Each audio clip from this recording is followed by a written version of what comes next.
Bom, pessoal, tudo bem?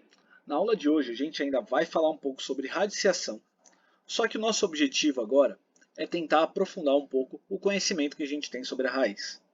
Bom, o primeiro passo é tentar falar sobre o sinal do nosso radicando. Radicando é o número que está lá dentro. Então o que a gente vai parar para pensar? Quando vocês estavam aí no sétimo ano, no oitavo ano, uma coisa muito comum era cair na situação, por exemplo, menos raiz de 16, e a gente dizia que essa raiz não existe. Por quê? Não existe nenhum número que multiplicado por ele mesmo dê um resultado negativo. Porque se forem dois números negativos, a resposta é positiva, e se forem dois números positivos, a resposta é negativa. Então eu precisaria de sinal oposto, e aí não seria o mesmo número. Bom, então nesse caso, a gente via que não existia uma raiz. Só que agora, quando a gente está trabalhando com a radiciação, com o expoente, com o índice n, ou seja, a enésima raiz, onde esse índice pode ser número 2, 3, 4, 5, 6, 7 e assim por diante, a gente vai conseguir resolver quando esse número que está aqui dentro for negativo. Como assim a gente vai conseguir resolver? Vamos pensar primeiro num exemplo aqui no cantinho. Se eu tiver menos 8 e quiser saber a raiz cúbica do menos 8, eu quero descobrir qual é o número que multiplicado por ele mesmo, 3 vezes, dá menos 8. Se a gente parar para pensar, 2 vezes 2 vezes 2 dá 8. Se eu pegar menos 2 e menos 2, o sinal é negativo. Então isso dá menos 8. Sinal que eu consigo resolver uma raiz cúbica negativa. E a gente vai perceber o quê? Que por conta lá daquela propriedade que a gente viu de potência, em que quando o expoente é ímpar e a base é negativa, a gente vai conseguir resolver isso aqui quando x for negativo. Então o que a gente diz? A gente costuma escrever isso da seguinte maneira. Isso é igual, e aí pode ser duas situações. Módulo de x se n for... Opa, falei errado. Imagina um n aqui. Módulo de x se n for par. E aqui nesse caso vai ser igual a x se n for ímpar. Vamos tentar entender isso através dos nossos exemplos numéricos. Se a gente tiver o caso em que eu tenho a raiz cúbica de menos 8, eu vou olhar, o n é par? Não, o n é ímpar. Então, isso vai ser igual... Opa, desculpa, gente. A gente acabou se enrolando um pouco aqui.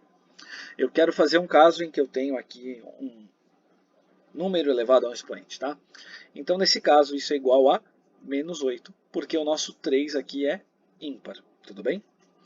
Se o nosso 3 ali fosse par, então seria, por exemplo, menos 4 ao quadrado, que é o que a gente já viu em várias vezes, isso seria igual a 4.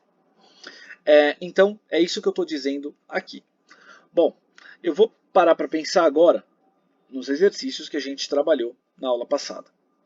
Um dos exercícios era o exercício número 4. O que o exercício número 4 tinha de tão especial?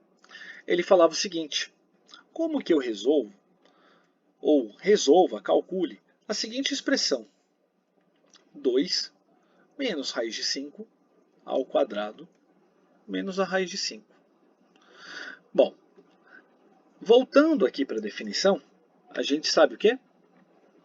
Que toda vez que eu tiver essa situação, o meu x, minha resposta vai ser módulo de x, ou vai ser x. Depende do par ou ímpar. Como o meu n é 2, então é par, vai ser módulo de x. Então a resposta aqui, ela vai ser a seguinte. Isso vai dar módulo de x, módulo do que está ali dentro do quadrado. Então vai ficar 2 menos raiz de 5. E aqui menos raiz de 5, porque eu não vou nem resolver essa raiz. Só que agora eu preciso entender o que é o módulo desse número. Bom, a gente lembra que módulo tem a ver com tamanho. Então, quem é o módulo de menos 3 é o tamanho desse número. O tamanho é 3. Então, é um caso simples. Nesse caso aqui, eu preciso tentar identificar se isso é um número positivo ou negativo. Se for um número positivo, o módulo é ele mesmo. Se for um número negativo, eu tenho que pegar o oposto. Para pensar um pouco sobre isso, eu vou ter que pensar quem é o raiz de 5. Por quê? Se ele for maior do que 2, isso é um número negativo. Se ele for menor do que 2, ele é um número positivo. Você já sabe levar ao quadrado. Se você fizer 2 vezes 2, isso dá 4, que com certeza é menor do que 5. Então isso é maior do que 2. E também é menor do que 3, porque 3 vezes 3 dá 9. Então a gente sabe que a raiz de 5 é um número entre 2 e 3. Ou seja, eu estou tirando um número maior do que 2 daqui, do 2. Então isso vai me dizer que esse módulo todo é um número negativo. Se ele é um número negativo, a forma correta de resolução é: o módulo desse número é o oposto dele. 2 menos a raiz de 5. E aí vou copiar o restante ali da equação, da expressão. Bom, sinal de menos distribuído aqui, menos 2, mais raiz de 5, menos raiz de 5. Agora eu vou simplesmente simplificar e a minha resposta é menos 2. Bom, então, o que eu quis dizer com esse exemplo? Que quando a gente for pensar numa raiz como essa, raiz quadrada de um número ao quadrado, raiz quarta de um número elevado à quarta potência, ou até raiz quinta de um número elevado à quinta, eu sempre vou ter que lembrar da definição de raiz. E aí a definição é justamente essa daqui. Tudo bem? Bom, com isso, eu espero que vocês consigam refletir um pouco melhor sobre os exercícios que a gente fez na aula passada.